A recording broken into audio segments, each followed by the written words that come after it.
NCP নেতা নাসিরউদ্দিন পাটোয়ারি ও সার্জিস আলমের গাড়িবহরে হামলা হয়েছে। ২৮ জুলাই সন্ধ্যা ৭টার দিকে হবিগঞ্জ শহরের স্টাফ কোয়ার্টার এলাকায় ছাত্রদলের নেতাকর্মীরা এই হামলা চালান বলে অভিযোগ উঠেছে।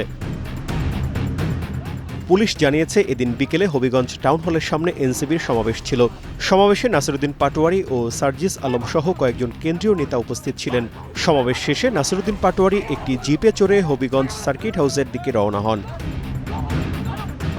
তার গাড়িটি শহরের স্টাফ কোয়ার্টার এলাকায় পৌঁছালে গাড়িতে ইট পাটকেল নিক্ষেপ করা হয়। এ সময় গাড়িটি দ্রুত বেগে চালিয়ে প্রায় ১ কিলোমিটার দূরে সার্কিট হাউসে এসে ঢুকে পড়ে। ছাত্রদলের নেতাকর্মীরা এই হামলা চালিয়েছেন বলে স্থানীয়রা অভিযোগ করেছেন। এরপর নাসিরউদ্দিন পাটোয়ারির গাড়ির পেছনে থাকা সার্জিস আলমের গাড়িতে ইট পাটকেল নিক্ষেপ ও ধাওয়া করেন ছাত্রদল নেতাকর্মীরা। তখন সার্জিসের গাড়ি হবিগঞ্জ সোনালী ব্যাংকে আশ্রয় নেয়। এ সময় এনসিপি নেতাকর্মীদের সঙ্গে জেলা ছাত্রদলের নেতাকর্মীদের পাল্টাপাল্টি ধাওয়ার ঘটনা ঘটে। এতে শহরের প্রধান সড়ক দিয়ে যান চলাচল বন্ধ হয়ে যায়। সার্জিস আলম সোনালী ব্যাংকে অবস্থান করছেন এমন খবর পেয়ে ছাত্রদলের নেতাকর্মীরা বিক্ষোভ মিছিল নিয়ে এসে ব্যাংকটি ঘেরাও করে রাখেন। পরে পুলিশ এসে রাত ৮টার দিকে ছাত্রদল নেতাকর্মীদের সরিয়ে দিয়ে সার্জিস আলমকে উদ্ধার করে সার্কিট হাউসে নিয়ে যান। অপরদিকে নাসিরউদ্দিন পাটোয়ারি ঢাকার উদ্দেশ্যে রওনা দিয়েছেন। এই ঘটনার জন্য বিএনপিকে দোষারোপ করেছেন এনসিপি নেতারা।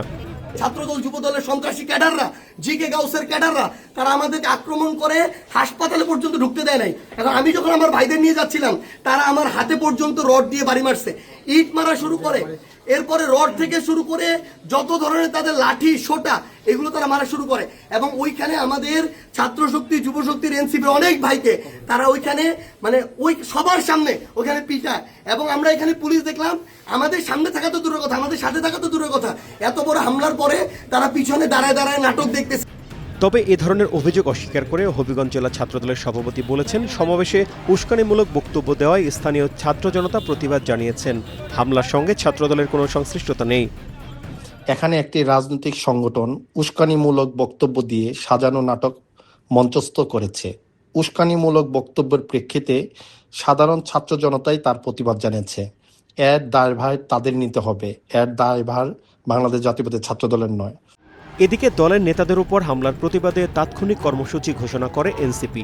রাত 10:30টায় রাজধানীর বাংলা মোটর মোড় থেকে বিক্ষোভ মিছিল করে তারা।